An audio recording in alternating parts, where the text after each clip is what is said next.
Hi, everyone. Welcome to topic 7.1. And today we're going to learn a little bit about the Industrial Revolution. We'll look and see how the Industrial Revolution facilitated the growth and diffusion of industrialization. So, some of the things that we'll talk about today. The industrialization began really as a result of new technologies, and it was facilitated by the availability of natural resources, particularly coal. As industrialization spread, it caused food supplies to increase, populations to grow. Maybe you remember that from Unit 2, Thomas Malthus. And it allowed workers to seek new industrial jobs in the cities, and it also changed class structures. Investors in industry, they sought out more raw materials and new markets. And these were factors that contributed to the rise of colonialism and imperialism. So let's take a look. A revolution in agriculture happens first. In the early part of the 1700s, most people work in agriculture. They are just growing crops and barely growing enough to survive. They are subsistence farmers for the most part. But the invention of better farming tools like the seed drill, I know that sounds exciting, but it was pretty good. The horse hoe, a horse that would pull a hoe instead of a human pulling the hoe. The reaper, the thrasher, improvements in crop rotations, all of these increased agricultural production and it produced more food. So, what does that mean? More food means less famine, healthier populations, increased life expectancies, and population boomed. The new farming tools led to a decline in the need for farmers. And another thing that led to a decline in the need for farmers were government policies in Britain, like the Enclosure Acts. These forced commoners off the lands they farmed. So, what happens? The farmers are going to move out of the rural countryside where they had been farming, and they'll move to cities, that rural to urban migration, and they're going to be looking for jobs. So we mention Britain. Britain is the first country that is going to industrialize. And why? Because it just has really large deposits of natural resources. It's got coal, it's got iron ore, and we're eventually going to use coal as power for the steam engines that we'll use in trains and ships, the machines, and the iron that's going to be needed for the factories, railroads, and other things. Goods, especially textiles, they're going to be produced in big quantities and much more quickly because we have new inventions there too. We've got the flying shuttle, we've got the spinning jenny. Um, these things had been made by hand in cottage or domestic industries previously, but they're going to be eliminated because those new machines, the new techniques in the textile making, they will all replace our cottage industry workers. So, what's going to happen with them? They're going to be moving to the cities too. Britain's going to try to prevent it, and they really don't want their new ideas and their new technology diffusing. But that technology of the Industrial Revolution will end up diffusing to Britain, to Belgium, to Germany, to Northern France, the United States, and it will even go as far as Japan. So we mentioned that the rural farming communities will change, and these farming communities, the families will move into the cities. So the Industrial Revolution is going to really create larger industrialized urban areas. We know that entire families, farmers, the cottage industry workers that we had mentioned before, they're leaving rural areas for the cities, and all of the members of the families, they will all go to work in factories. You see child labor. Industrialization is going to change class structures, and we will see a larger emerging middle class. You'll have not just the factory workers, but you'll have the managers, the people above them. So eventually, what you'll see is that these commoners can afford some of the little trinkets.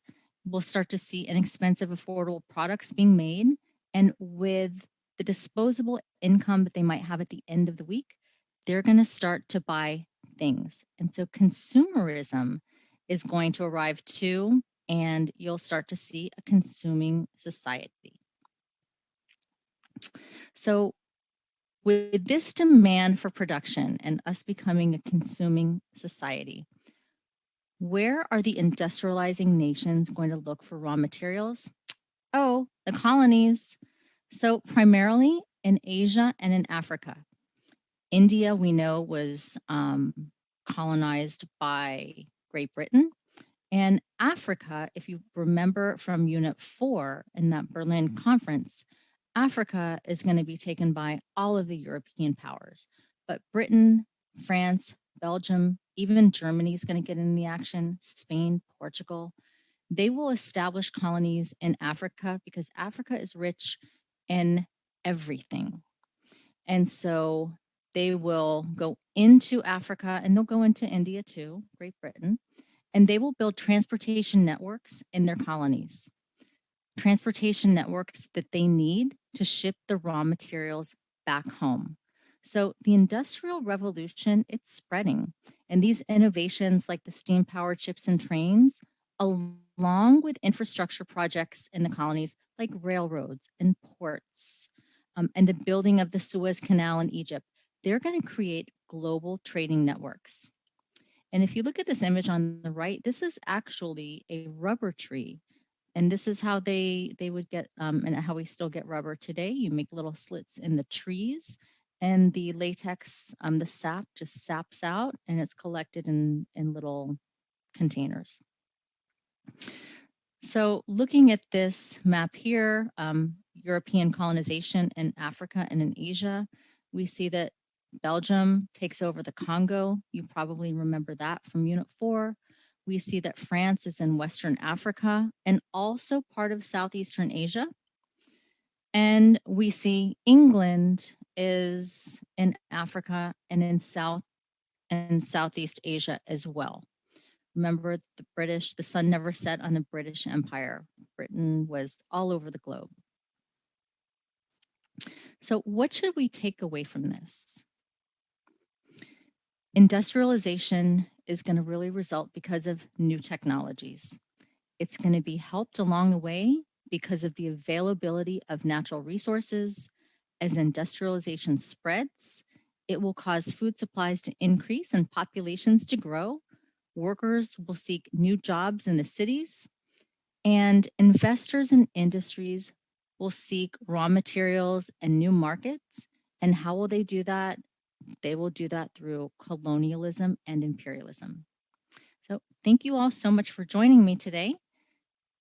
Hi, everyone. Welcome to topic 7.3, and we are going to be looking at measures of development today.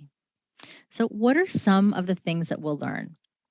So we already know that industrialization has really changed our standards of living, but it has really contributed to geographically uneven development.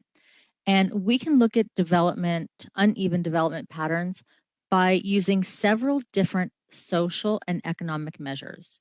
I have up here some of these economic and social measures. So our economic measures will be gross domestic product, gross national product, gross national income per capita, that means per person, formal, informal structures of the economy, income distribution, fertility rates, infant mortality rates, access to healthcare, the use of fossil fuels and renewable resources, and literacy rates. Those last ones, those are our social measures. So I have here some definitions for you. I know that your teachers are going to be going over this with you, and they'll probably go over it a little bit more in depth, but these are just some of the economic ways that we look at the patterns of development. And so when we're looking at some of the other ways we look at measures of development, we're really talking about the Gender Inequality Index, the GII, and the GII measures gender inequality. So we're really looking at women to men, and we're looking at the reproductive health of women, the indices of empowerment, and so that will include the participation in government as well as their participation in education. And we'll also look at the labor market participation of females and compare it to men. The other measure we look at is called the Human Development Index. And so this examines 3 features of a country's development: a long and healthy life, knowledge, and a standard of living. So let's look at some examples. When we're talking about the economic ways that we can look at a country's development, we can look at the gross domestic product per capita. And so if we look at this image here, we can compare the spatial variation of GDP between South Asia and Western Asia. And you might see that there are variations in the GDP per capita. If we take the Human Development Index, and remember there's 3 components, so life expectancy, we look and see how long are people on average in those countries living.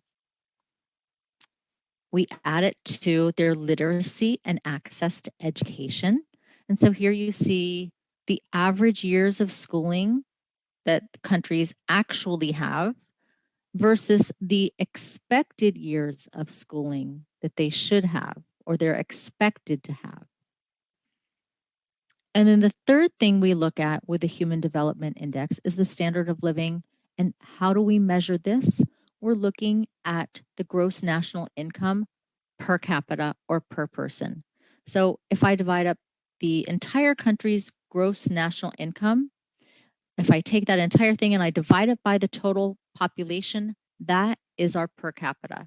And if you look here, we see that some countries, their GNI per capita are really high, but some countries are really low. So that third way that we look at measures of development is by using the Gender Inequality Index. Your Gender Inequality Index is going to look at the reproductive health of women. And there's 2 components for that. We'll talk about those in a second. We'll look at the indices of empowerment, and there's also 2 components of that. And then we look at that labor market participation of females. So if we just look at these 2 maps here, we can see that from 2005 to 2015, there has been some pretty positive, I would say positive changes in the world, and gender equality might be improving. But let's look at this chart here.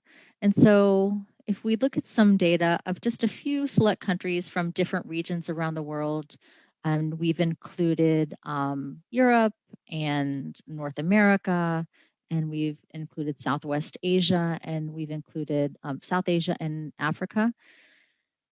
Switzerland ranks number 1 in terms of gender equality. And the Gender Inequality Index goes from 0 up to 1. The closer you are to 0, the better. That means that you have more gender equality. The closer you are to 1, that means the closer you are to inequality.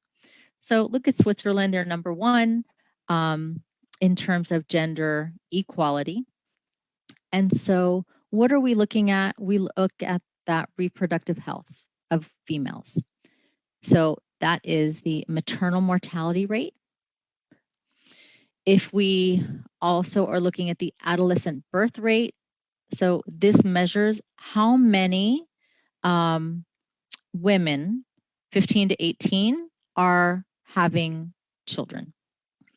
And then we also look at those indices of empowerment, and that is measuring the percent of women involved in governing.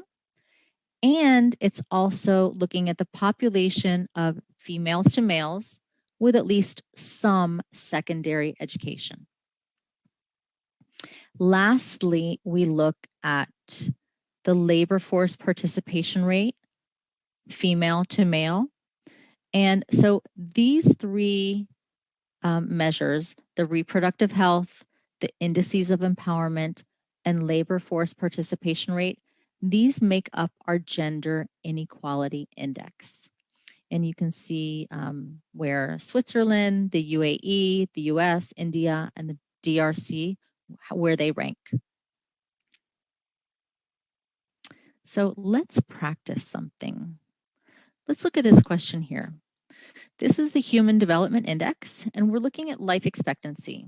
So I am going to let you guys read this for a second, and you can pause me, and why don't you see if you can answer A, B, C, and D. So welcome back. And what do you think would be a good choice for A? So if you're looking at where the life expectancies are the highest, you should have put Canada or Western Europe.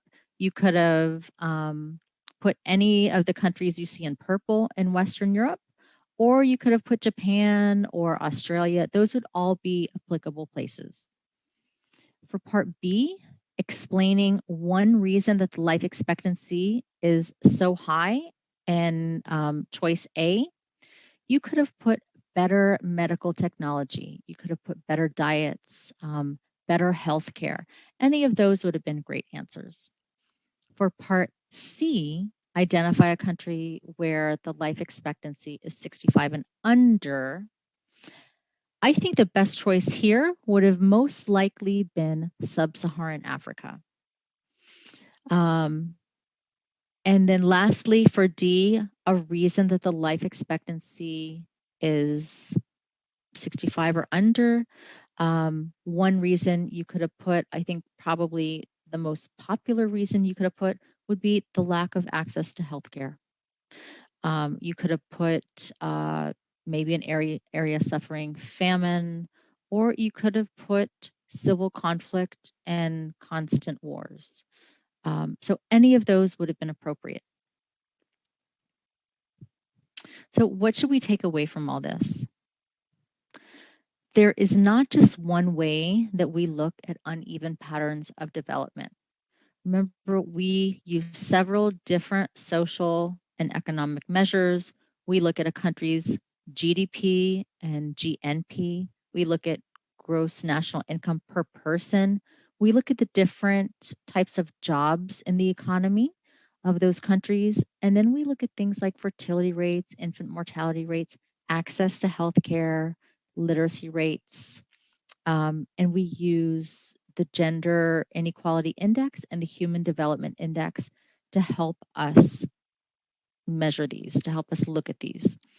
So I hope that you have learned a little something today, and thank you so much for